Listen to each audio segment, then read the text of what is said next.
Welcome back to the Facts First podcast. My guest today is Ric Gillespie, author of the new book, One More Good Flight, The Amelia Earhart Tragedy. It is a product of more than 3 decades of exhaustive research into the mysteries of what happened to Amelia Earhart and her plane, but it's also an incredibly well-crafted and sourced look at Earhart's flying career, her fame, what it took to even reach the point where she was on her famous world flight. And along the way, he helps debunk some of the other theories about what happened to her. Ric, as the head of the International Group for Historic Aircraft Recovery, known as Tighar, has led 12 expeditions to the South Pacific and has put his findings into this stellar and fascinating book. Please welcome Ric Gillespie. It's great to be here, Tim. Thank you. Oh man, this is such a treat. And I'll start off by saying that I read this book and it's such a wealth of information, and it's so detailed and clearly a product of so much intense research. How much of the writing was stuff that you could have sort of spouted off just having done this for so long, and how much did you have to really go back and pour through stuff that you didn't know? One thing I've discovered about writing historical books, you think you know a subject well enough to say, oh, I can write a book about this. And you get into it and start telling the story, and you realize, wait a minute, I got to look into that further. And I learned so much writing this book, more than I had known before. And I was pretty conversant with the subject before. I know. I was going to say, you're about as much of an expert as anyone could possibly be. And then yet there was still so much more to learn. When I was a little kid, I didn't tell my mother, you know what I want to be when I grow up? I want to be the world's leading expert on Amelia Earhart. That wasn't in the plan. But here you are. It's a lot of fun. Yeah. I mean, and then talk a little bit, I guess. Tell us about Tighar and it existed previous to this search and then talk about what it is and how you guys got involved in the search for Amelia Earhart. Well, my wife and I decided in 1984 that it might be possible to form a nonprofit foundation that would be supported by members and contributions from the general public, that would treat aviation archaeology and historical investigation as a serious science. And our larger mission, and what we are with the IRS, as a matter of fact, is an educational foundation. Our mission is to use applied science to explore, demonstrate, and teach the scientific method of investigation. And scientific method is not about microscopes and test tubes. It's a way of thinking. And it's about gathering information, establishing a hypothesis, testing the hypothesis, finding out that your hypothesis is wrong. And so you form a new hypothesis based on what you learned, proving the other one wrong, and eventually get to the point where you can't disprove your own hypothesis. That doesn't mean it's finally proved. You can never finally prove a hypothesis, but you can get to the point where you've taken it as far as it can go. You can't find anything that disagrees with it.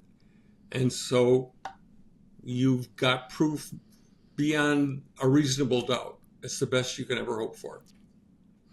And then when you were approached to say, hey, will you come aboard and try to figure out where Amelia Earhart's plane went? It sounds like you originally were like, maybe not interested. We were working on other mysteries, and people were always saying, well, when are you going after Amelia? And I would always say, look, she probably just ran out of gas looking for a tiny island in a very big ocean. The technology doesn't exist to find a target that small in that much ocean. There's nothing substantive that can be done. And the whole thing is a media circus, and I don't want any part of it. And that's the way it stood for years, until two of our members called up one day called up and said, "Hey, we have a theory about Amelia Earhart." I said, "I don't want to hear any theories about it." And they said, "No, you got to listen. We want to come to visit you and show you what we have. We are retired military aerial navigators, and we learned and used the same aerial navigation techniques that Amelia's navigator, Fred Noonan, used. And we've got something that nobody has ever noticed before." So I said, "All right, come on." So they came, spread their maps out on the kitchen table, and started talking about celestial navigation and how you determine your position by sighting the sun and the stars. And their point was that the last thing Amelia Earhart was heard to say, "We are running on the line 157337 north. We are on the line 157337 on the line running north and south." That's exactly what she should have been doing, given her situation. And if she did what she said she was doing, she should have come to another island, an uninhabited island. And nobody has ever looked for her there. I said, "Wait a minute. You're telling me that after all these decades, nobody has ever looked for Amelia Earhart in the most likely place?" I said, "The way it looks to us. We got to look into this." So we raised some money, we did some research, and found out they were wrong. This was not a new Amelia Earhart theory. This is exactly what the U.S. Navy thought happened for the first week or so after Earhart disappeared. And their reasoning was just like our members' reasoning, but they also had other evidence that she had reached another island. They were hearing radio distress calls. When I say they, there was the Coast Guard, the Navy, professional radio operators all around the Pacific were hearing these radio transmissions. Some of them were very weak, but they were on Earhart's frequency, which nobody else should have been using by international agreement.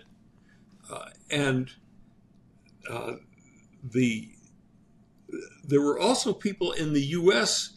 hearing distress calls from Earhart, but they were hearing them much more strongly and much more clearly, intelligible signals. And that wasn't making any sense to anybody until we eventually figured out that what was going on is the people in the Pacific, the Navy, the Coast Guard, people out there looking for her, were listening on her primary frequencies, which were 3105 kilocycles and 6210 kilocycles.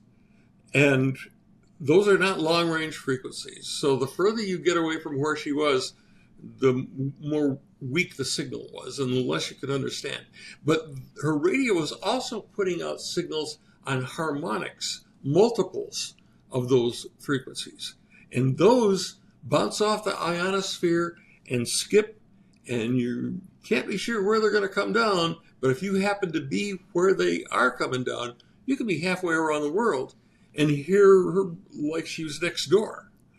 And these people that were hearing her around North America, both Canada and the U.S., were hearing her not because they were listening for Amelia Earhart. They were just cruising the shortwave dial on their home commercial radios and stumbling on a harmonic of, in most cases, 3105. And they're astonished to suddenly be hearing Amelia Earhart calling for help.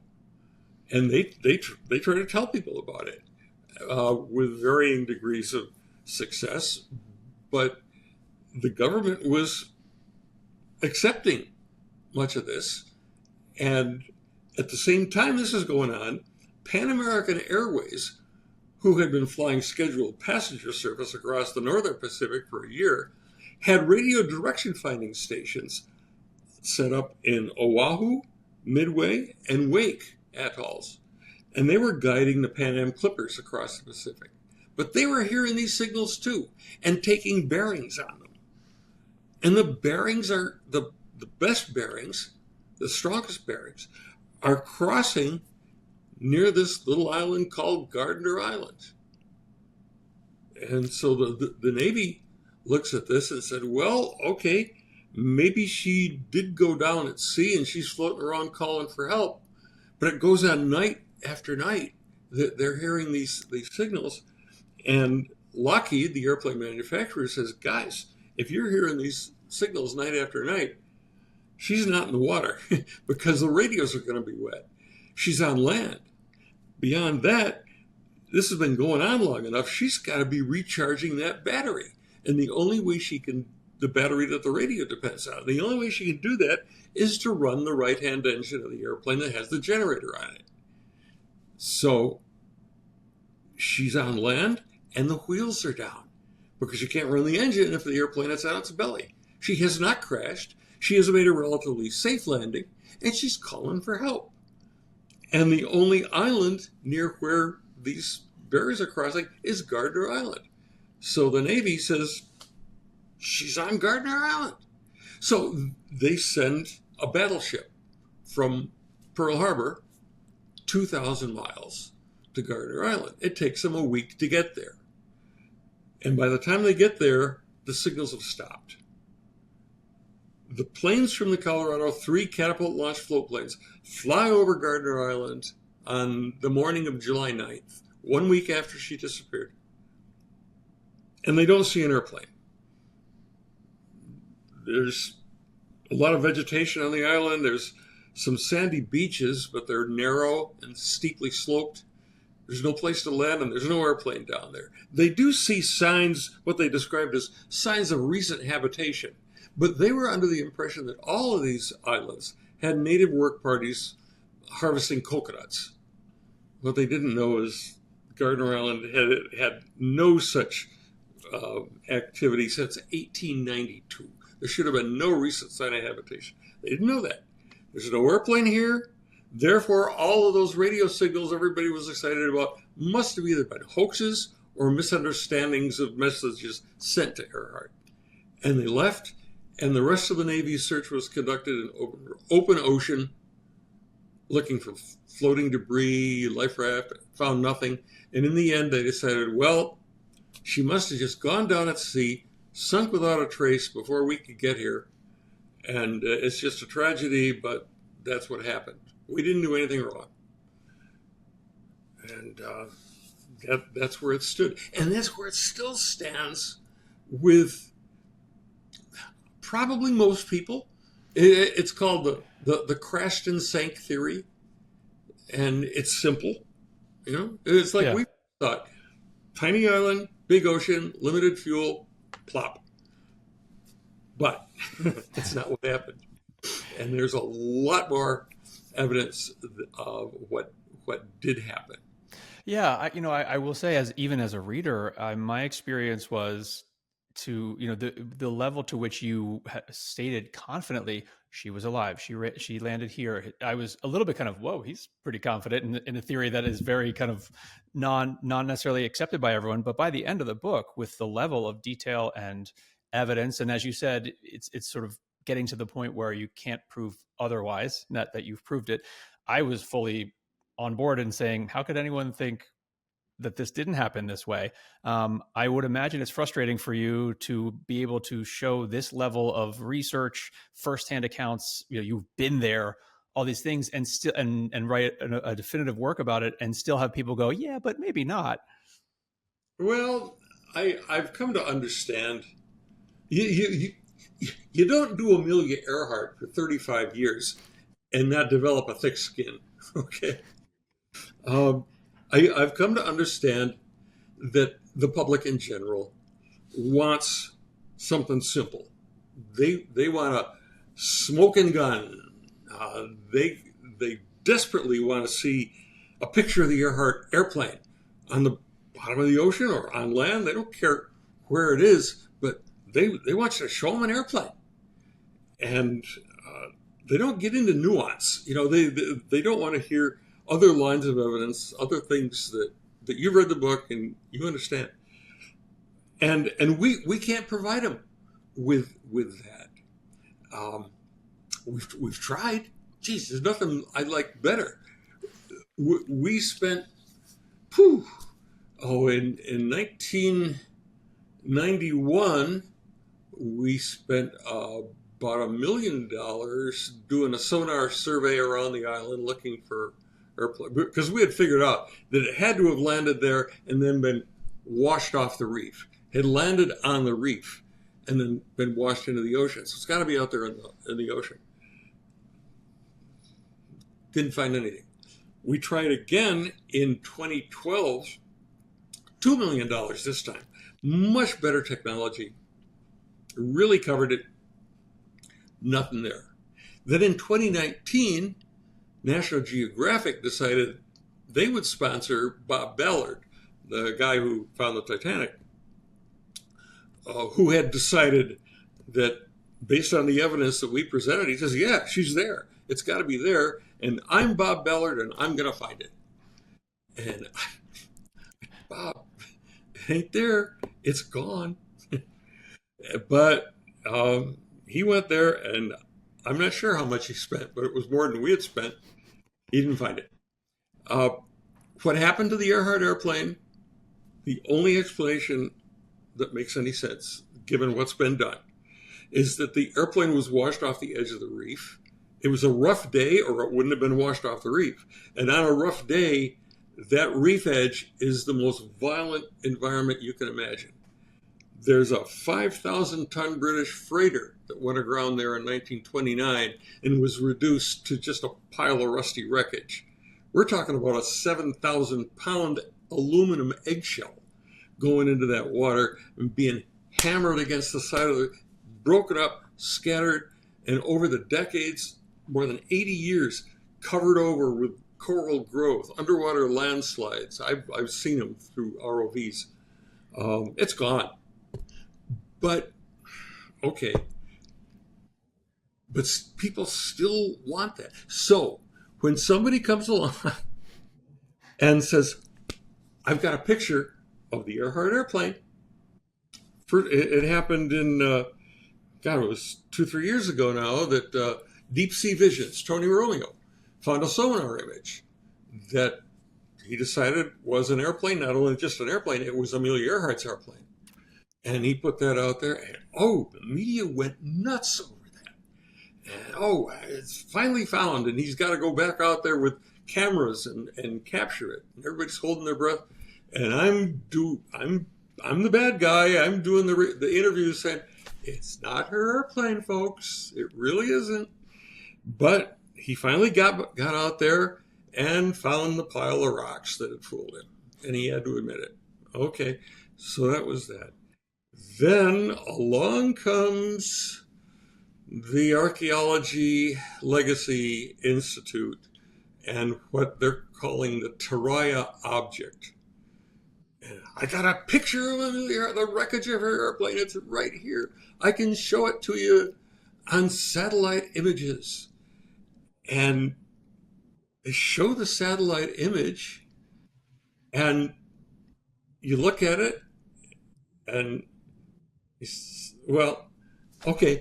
best example I can tell you, and I've given you some images you can use, but here's a good example. Instead of Amelia Earhart's airplane, let's say it's a long lost banana. There's a banana that we've all dreamed of seeing, and I can tell you that I've got that banana right here. I know I'm an expert, and I can tell you the banana, and I'm going to show it to you. There it is. That's the long lost banana. And you look at that and say, okay, I guess you're the expert. And I really want a story about finding Amelia Earhart's airplane. So we're going to go with this. And the media took off again. And it's all over over YouTube. And the crazy thing about YouTube, of course, everybody knows you can't believe what you see on the internet unless you've got good sources. And half of the YouTube things about the Tighar object claim that I endorse it as. I said, no, wait. It cannot be. And I can give you a half dozen reasons. It cannot be. But the only way that they're going to be satisfied is when they do exactly what Tony Romeo did and go out and look at their Amelia Earhart airplane and find out that there's nothing there. And that might happen next summer if he can put his expedition back together. He had to postpone it. So we'll see. Maybe maybe this will finally. Hey, it'll be an answer. I don't think so. So, I mean, I suppose that because of what you're saying about just if it was there, you would have seen it, and the nature of the force of the coral reefs and all this stuff, then if for you at least, other than potentially finding another bone fragment or, gaining another artifact on land, it's just not really, it's kind of diminishing returns to go and keep looking for, for you to go and keep looking for the plane. Yeah. We beat that place to death. Yeah. There was a dozen expeditions and I led them.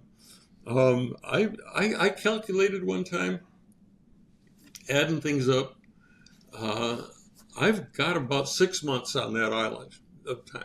I've probably spent more time on that island than anybody in the world since it was inhabited by the British colonists in the 1950s and 60s. Wow. I know the place, and we've looked in the places. The idea that the Earhart airplane could be there, a place like Tighar, where we looked twice, in 2001 and 2007, wading around with metal detectors, that it's somehow there and we missed it. And, because it's buried in the silt. The silt there by Tighar is just over your ankles. The water's up over your knees and the silt's over. If there's an airplane there, or even any significant piece of it, it'd be sticking up out of the water. It isn't. So, and it couldn't get there. It's the other thing. Anything that gets to Tighar has to float there through the lagoon passage. So it's got to be buoyant. Aluminum's not very buoyant. And it could be that some wreckage did wash up there long ago and was salvaged out by the locals. There's actually one story about that. But there's sure as heck nothing there now. Yeah. So you just kind of shake your head and say, well, enjoy, guys, Yeah. And it's, let's talk a little bit, I guess, about, we kind of can work backwards. So the actual search and rescue in the week after, it struck me as partially just the limitations of the era, but what they had, the equipment that was available, the personnel that was available, the communication from even ship to ship or plane to plane was where it was. And then just a series of kind of bad luck, or just where, I don't know, they got their lines crossed where they would have been looking elsewhere. I mean, just as the example of the fact that if we are to believe there were distress calls, which back then they had enough people who had heard them, it couldn't have been the plane sitting in water. So therefore they should only be looking on land.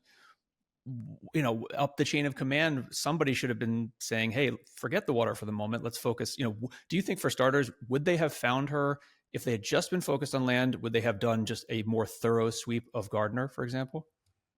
Okay, there were. We've learned a lot about search and rescue since 1937. There was no such thing as search and rescue in 1937. The battleship Colorado, which was tasked with searching the islands of the Phoenix group for Earhart, and they had figured out the airplane's got to be on land. If it's there, they were looking on land, and they had the impression that if they spent 20 minutes, half an hour circling around over Gardner Island, if they didn't see anything, they could consider it as, okay, we've searched here and we can move on. Today, we would call that a hasty search that stands only a 10% chance of finding what you're looking for. If they were really going to searched that island from the air thoroughly. They should have done it repeatedly, maybe even put people ashore to do it. Now, I understand why they didn't stop and put people ashore, because there were several islands in that group, and they thought, well, maybe she's on one of these other islands. And if we spend a lot of time at Gardner Island, she could be waiting for rescue and near death on the next island over. This is a rescue, so we've got to keep moving. The other thing that really messed them up, when Earhart came up over Gardner Island on the morning of July 2nd, the tide was low. And at low tide, the reef is dry and looks like a runway. That's why she landed there. You can ride a bicycle on that reef. I've been out there many times. And so she looked at it and said, we're not going to ditch the airplane. That in the water, that would destroy the airplane.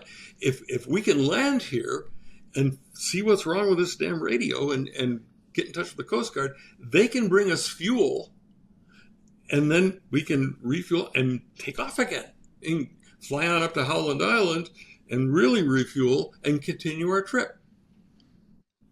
She had done it before when she flew across the Atlantic by herself.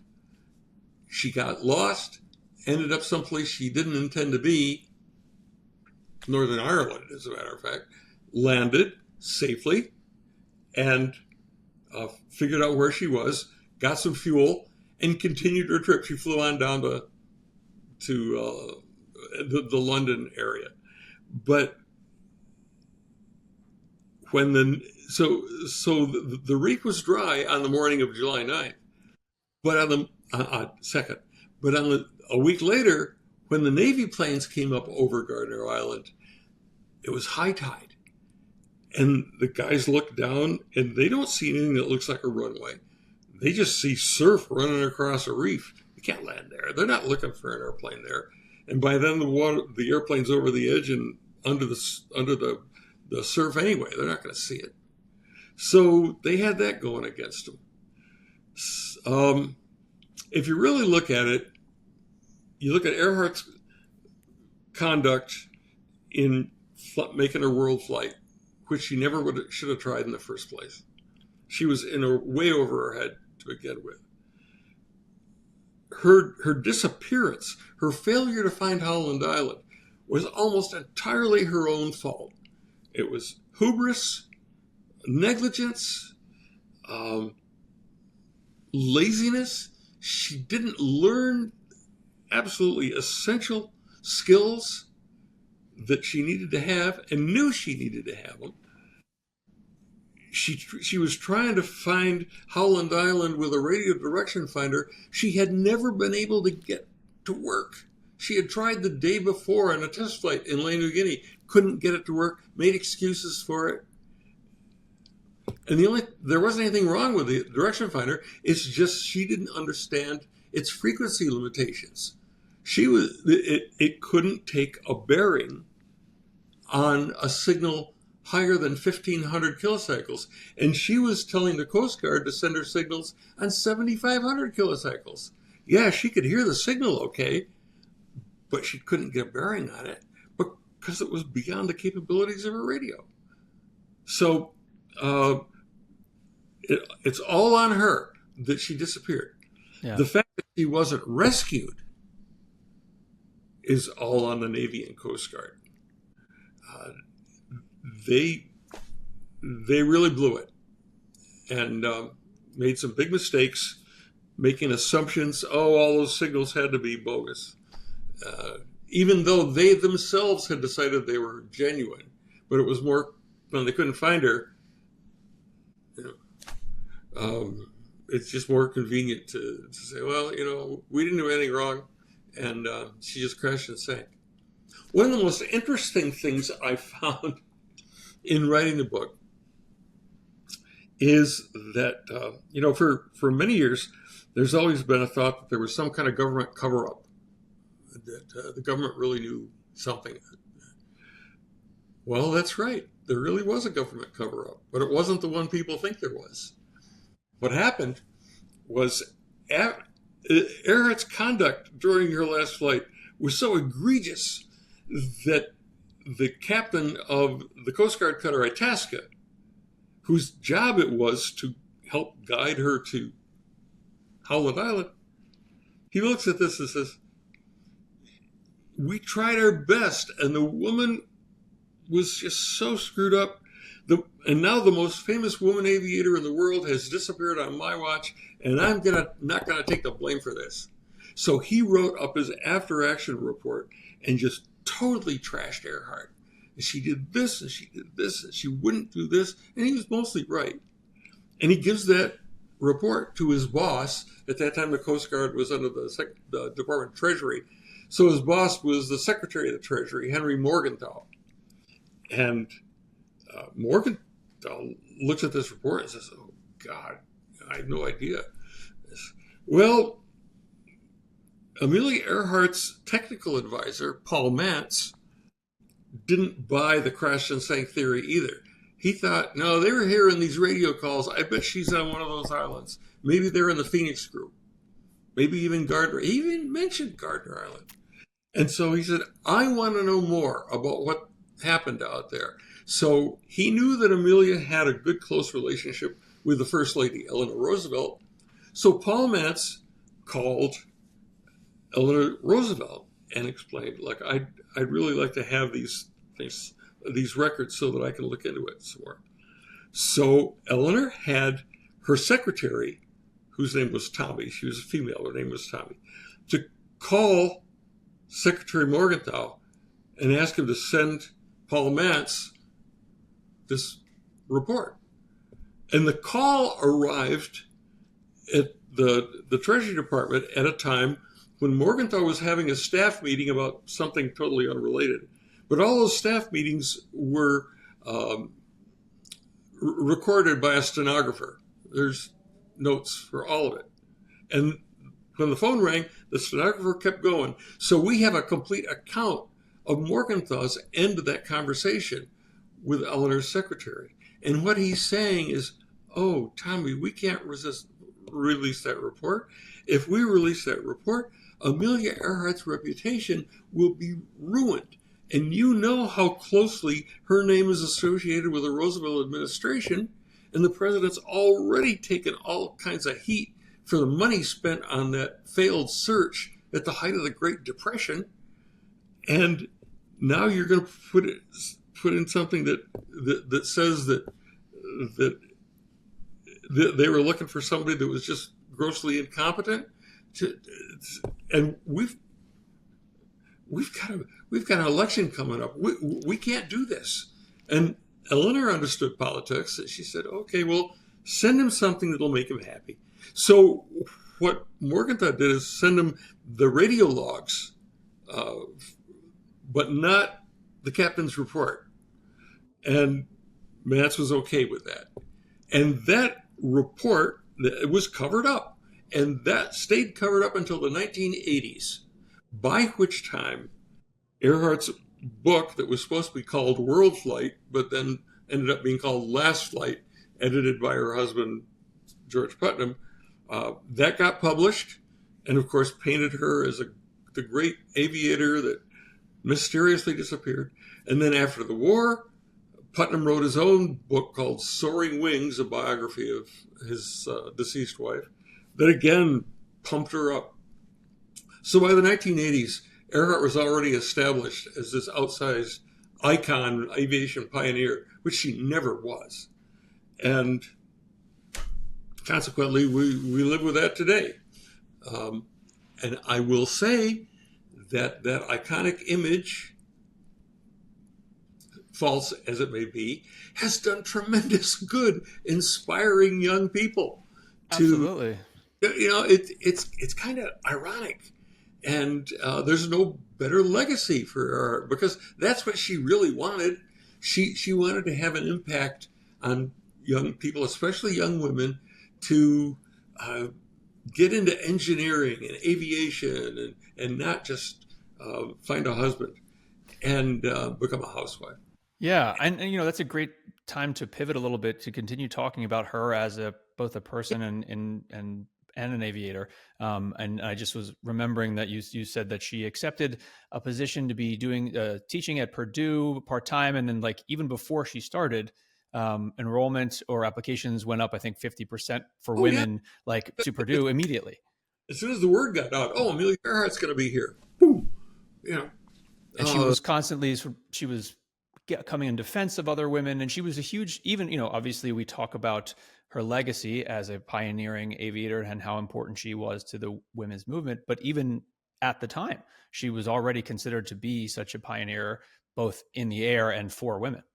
Well, and what's unfortunately been forgotten with all the focus on Amelia Earhart is that she was one of many really courageous and vocal women pilots, really good, better pilots than she was, that set records themselves, and also went to bat for other women, and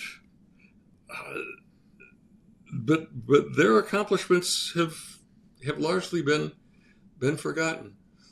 So, but it is there was some really, even though it was a misconception about her abilities as a pilot, her determination to persist in the face of discrimination and misogynation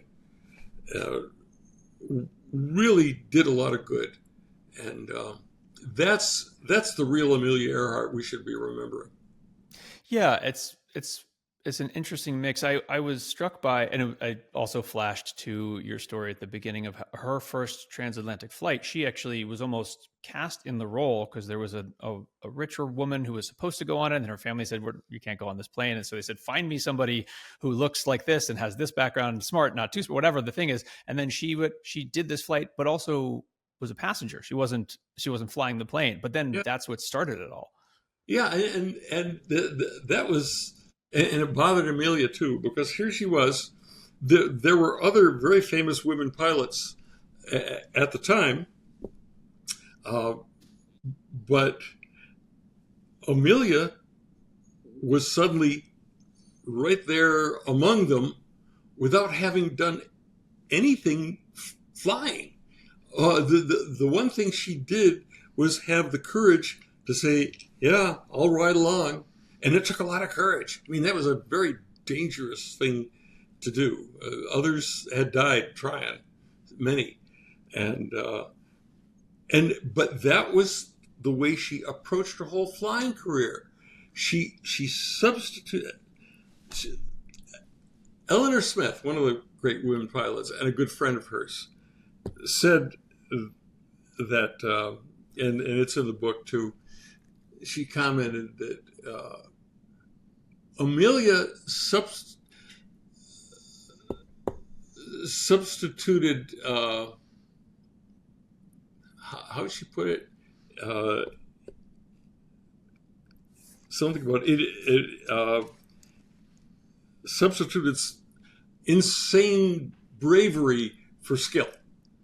She just took chances that other people wouldn't take, and she was very lucky. Yeah. What about her world flight? This was actually the second time they tried it, because the first attempt, they didn't even get off the ground. I think potentially because of pilot error. Oh, yeah. It was, okay. So. Classic Earhart. She, the plan was to fly from Oakland, California to Hawaii, and then from there to Howland Island. And her technical advisor, Paul Mantz, a Hollywood stunt pilot, was really concerned because Amelia was not really good about maintaining the airplane under control on takeoff at heavy weights. And what's very important, if you're going to take off in a multi-engine, 2-engine, tail wheel airplane with a heavy load, when you take off, when you're just taxiing out to the end of the runway, it's okay to kind of steer a little bit with your throttles, a little more on this side, a little more on that side. That works okay. You often do it. But when you get out there, lined up with the runway, the throttles go forward, balls to the wall, and you don't touch them. You guard them, and you hold the airplane straight with the rudders. And Earhart had a tendency to jockey the throttles during the takeoff roll, and Paul was telling it, that's gonna bite you. You do that, and it did. And she admitted that that's what she did on that takeoff out of Hawaii. Right wing started to drop. She came forward, couldn't correct it in time. And I read that, and it just rang bells, because many years ago, I had a job flying a DC-3, a multi-engine tailwheel airplane. We carried heavy loads, and when we took off, the throttles went forward, and the co-pilot's job was to put his hand at the base of the throttles to make sure they didn't creep back.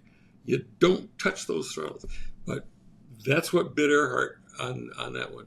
Yeah, and that's because of that, she lost, was it Manning, who was then quit because of that? So her navigator, yeah, then, the one guy who understood radio. And when he quit, so now they got to repair the airplane. But instead of finding somebody else who was a radio expert that would come along, she just got rid of the radio equipment she didn't know how to use. And now she has her guy Noonan, who's doing celestial and dead reckoning, and Noonan was great at celestial and dead reckoning, but he wasn't a radio guy. When he had worked for Pan Am had a dedicated radio operator. He didn't need to know that stuff. Yeah.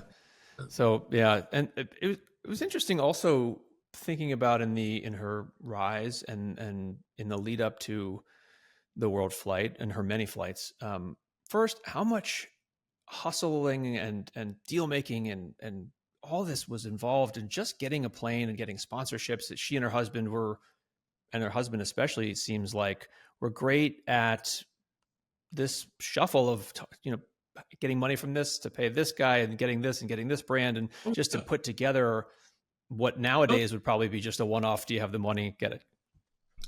Product endorsements? God, everything from fire extinguishers to malted milk balls. I mean, they did product endorsements.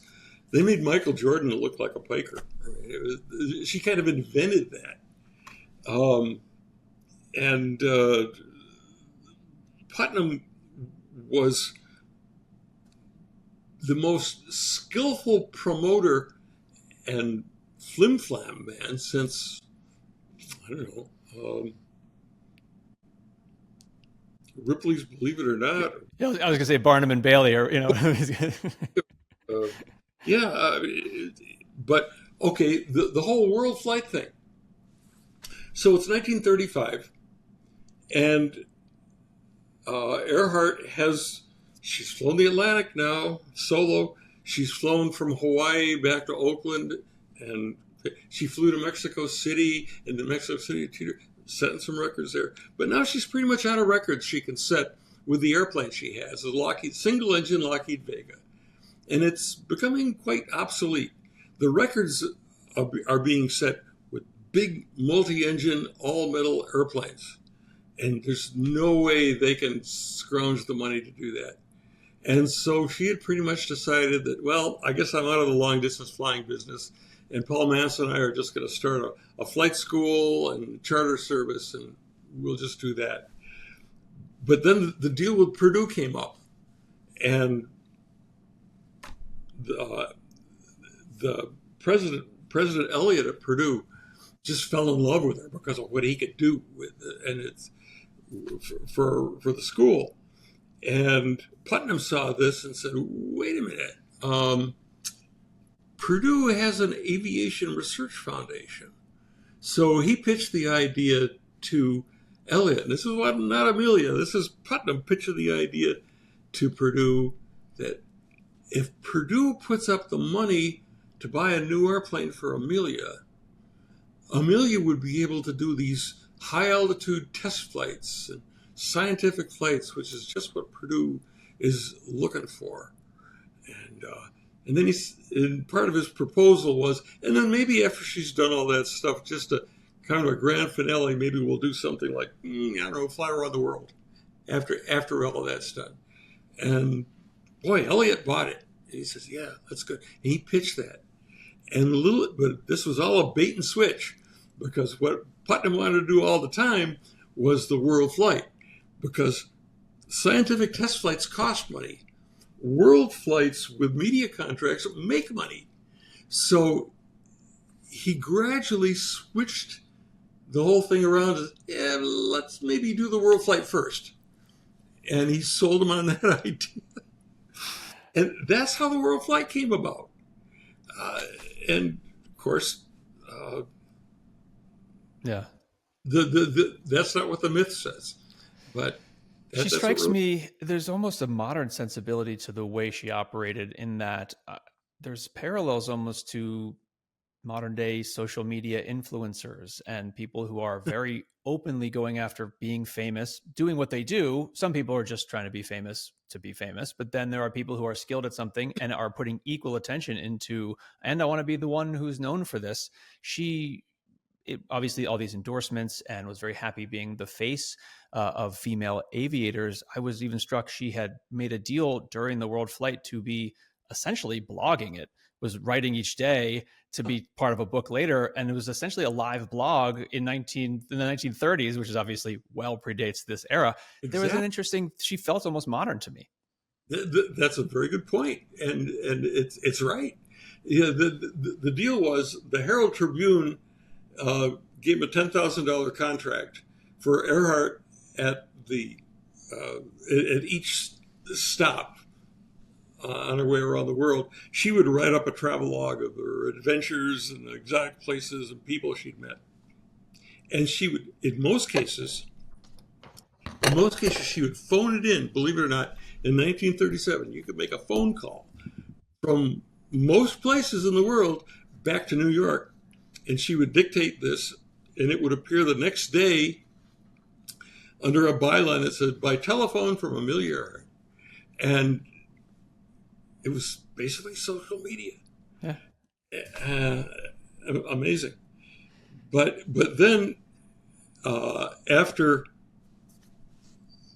they had that deal all set, but then she wrecks the airplane in Hawaii. And they got to raise more money. The $10,000 was only going to be paid if she successfully completed the flight. So Putnam goes to a publisher, Harker Brace actually, says, how about we do this? She's going to be writing these pieces for the Herald Tribune. How about if she writes up some preparatory stuff both before and after the flight, and we publish it as a book? And the advance on that book helped fund the repair of the airplane so she could try it again. It was very clever stuff and a lot of wheeling and dealing. But, yeah, in a lot of ways, her skill in becoming a famous person, I would imagine in the minds of many people, then made her perhaps more of an authority on her skill set, which then made them more forgiving when she did things like refuse to check the radios, refused to get, pass the tests on the radios, and, made sort of choices that maybe somebody who wasn't perceived as an authority would not have been allowed to do. Yeah, no, absolutely right. At least she didn't have to deal with AI, which is what we have to deal with now. And it is so crazy. I recently had the experience on YouTube, come across like a half an hour piece on YouTube with the title, Before He Dies, Ric Gillespie Reveals the Real Location of Amelia Earhart's Airplane. I said, what? Before I died?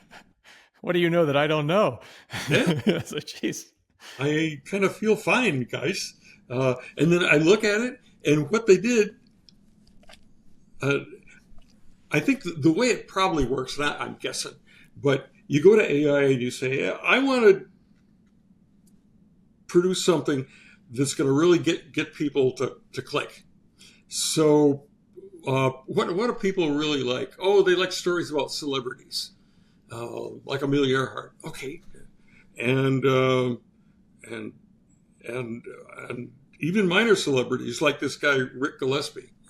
His name's all over the place, and so they like stories about that, and they love deathbed confessions. Oh yeah, you got a deathbed confession from a celebrity about a really famous person. Perfect. So they go out and what do? They cruise the internet and every place else you can imagine, documentaries, and they get a whole bunch of clips of me and string them together. And then they totally fabricate quotes. They don't show me saying it because I never said it, but it appears as a crown on the screen. Gillespie says that things I would never say and never would say. And they've basically created a fictional me that is designed to get people to watch their video. And to anybody who knows me, it's just hilarious. There's a picture of my wife, Pat. I don't know who that woman is. There's a picture of my house. I don't know what house. No, that's amazing. But hey, there it is. It's on YouTube. Must be right. So it brings up an interesting thing too, which is that for starters, what my mind flashed to was you could right now, and might be we're not quite there where it would fool everyone, but you could go into these video programs and type in, I want to see footage of the recent discovery of Amelia Earhart, who is currently alive, and she's now this year, she's 100 years old, whatever it is, and the rescue team, and and it will look real. And so I obviously, I hope that people would understand she would be far too old for that to happen now. But it is interesting. I guess that will really affect the nature of search and rescue or investigations in crashes or what have you, where there can now be fairly immediate false video evidence. Yeah, that's scary. And that's something you really have to be careful about. What sources do you trust, and why do you trust them? It's like I say with my book. Don't believe it because I say it. Look at the sources that I quote in the book. There's over 1,200 footnotes or endnotes in that book, back to primary source documents. The one thing we did that none of the other Earhart investigators did was we didn't take the after-action reports and Earhart's own writings as being the facts of the case. We said, no, we want to go back and look at the messages, the letters, the telegrams that were generated at the time they happened, minute by minute. And then we're going to database them and make them chronological, which is really tricky because their time zones are all over the place and half the time zones have changed now. But once we have that, and it took us 6 years to do it, once we had that, and it's on our website, anybody can look at it, it is a chronological, minute by minute account of everything that went on. There's 2,000 messages there. And it's a lot to sift through, but those are the sources that tell the real story. It's very different than what people wrote up later, because afterward, people are always covering their butt. It's the nature of it. It's wild to think about the political sides and the career sides, and that an investigation and a search so important could have these other elements of people obfuscating or not being fully revealing in what happened. And I guess that's always the case. Yeah, they're covering their behinds. It also strikes me as if you're taking a bird's eye view and you're going, okay, there's all these sources. It's and yet we are valuing the report of Mabel Lattimore and Betty's journal and all these people all around the globe as having heard Amelia Earhart. On the surface, I could see somebody being like, well, that's insane. She was so far from them and the Navy was right there and all these things. So they're just like discounting all of it. But I think, and this is something we talked about earlier, you in the book are painstakingly clear and you go through all of it. And here's why this is true. Here's why. And you would say there were hoaxes. There were people who tried to come out and say, yeah, I heard her too. She's here. Or people trying to fortune tell or whatever. Yep. And that sort of that throws people off too. And it might make people dismiss the entirety of the heard distress calls. Yeah, well, in dealing with the post-loss radio signals, something we did, I say we, the guy who did it was a retired Navy lieutenant commander and then later worked for the NSA. The guy was an absolute genius, Bob Brandenburg. And Bob had access to these algorithms and programs that have been developed to assess. You take a signal and say, if we know this signal was sent on this frequency on this date and time from this location, what are the chances that it could be heard at this location? Yeah. And this is all quantified stuff. This is mathematics. And we had 135 alleged transmissions from Earhart, things that people had said, oh, I heard Earhart.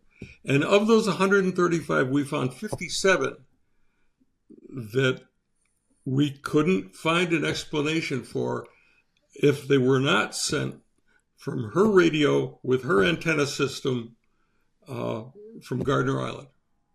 There's just no other explanation for it that we could find.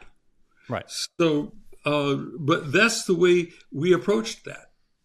We also said, yeah, but to send those radio signals, if she's parked out there on the reef, she's landed at low tide, and that's fine. The airplane's there. But in order to recharge her battery, she's got to be able to run the engine. And to run the engine, the prop's got to clear. And the tide comes in and the tide goes out. So let's look at those 57 credible messages and track them back. We'll hindcast the tides. We'll survey the reef so that we can know the exact water level on the reef at a particular time on a particular date and compare that to the radio signals. And what we found astounded us. We found night after night after night. And it happens almost exclusively at night because that's when radio propagation is best.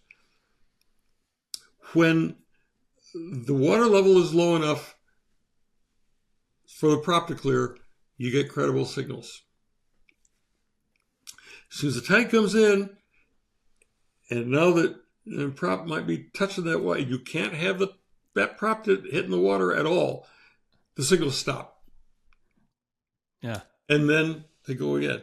Well, but can't she use the radio without running the engine? Sure she can, but she'd be stupid to do it because the battery she's using to send the radio signals is the same battery she's using to start the engine. And if she runs down her battery, she can't get her in. Yeah. But it tracks night after night after night. Which then also reminds me... Sorry, that's not coincidence. Yeah. That's not coincidence. Yeah. Which reminds me also of your point about... you talked about how she was incredibly resourceful once she was on the island. If we are to believe that she survived for a certain period of time, and you cite evidence that she did, she seemingly collected rainwater. She fished. She was a survivalist in that space. And the notion of being smart enough to run the propellers only when low tide, all those things, you kind of say, if she had been that adept in her aviation, she might not have been there in the first place. Yeah. I mean, she accomplished things as a castaway that were just fantastic. Now, I wasn't there. We didn't have cameras running to show what she did. And many of the explanations I offer in the book, for example, how she got drinking water. I don't know how she got drinking water, but from having spent that much time on the island myself, I know that there is a way that you can do it. And we found artifacts that support that idea that she had this system where after a heavy rainfall, you go into the buka forest and you find these big leaves that are on the ground, and they're concave and they have some water in them.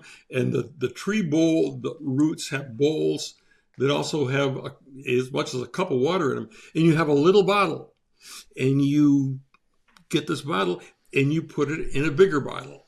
In her case, she was using apparently a liniment bottle and a beer bottle. And so you end up with this collected up rainwater in these bottles.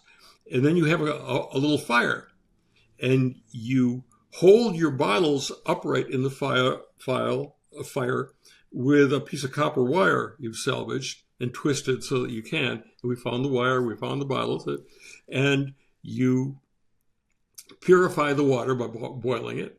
And then you take the purified bottle and water and you store it in another bottle that you found, in this case, a Benedictine liqueur bottle, maybe that you beachcombed, or maybe it was aboard the airplane. We don't know. All those are artifacts that were found. And you can put them together and say, well, she had things, and we know it's possible to do it because we've been there. I've seen it. I've collected water out of those things. Maybe that's how she did it, but we don't know. Yeah. You know? Yeah. Well, it's another example of her calmness in the middle of chaos. She clearly, as you talked about, was an incredibly courageous person and pilot. And that really ultimately is more how she's remembered, regardless of technical skill, which is kind of a cool thing because she became more of a figurehead than anything. And we obviously like to have more of a positive view of people like that, which I get. Sure. I was struck. There was I think in your book, there are old pilots, there are bold pilots, but there are no old, bold pilots. And she strikes me as, obviously she was a bold pilot, and for better or for worse, there were so many things that had to go wrong for this to happen, but also there was an inevitability if you're not quite there as a pilot and you're taking these risks. But I guess let's end on this. It sounds like you came away and you still have a reverence for her. Oh yeah. That has, been enhanced by learning more about her. Yeah. And I can't, I've studied her for 35 years, and I can't say I know her. I can't say I understand her. I can't get into her head. I look at what she did and what she said, and what she really did, and there are things that make sense to me. I think what was really important to her was to be special. That was she wasn't about wealth. Her husband was about money. And she wanted the money to do the things she wanted to do that made her special. I think I start the book with a quote from Pancho Barnes that Pancho said years later, another great woman pilot. She said, there were dozens of women pilots that were better pilots than Amelia. But because she disappeared, and because of the attention that's paid to that, she became she got her greatest wish. She wanted to be the most famous woman pilot in history. And that's what she got. Probably not the way she intended to get it, but she wanted to be special. Yeah, and she was in many ways. Yeah. Well, Ric Gillespie, thank you so much for your book, your research, your years of doing this. And thank you for talking with us. This has been incredible. Obviously, there's a whole wealth of information about this that everybody who's watching, if you want to know more, should check out the book.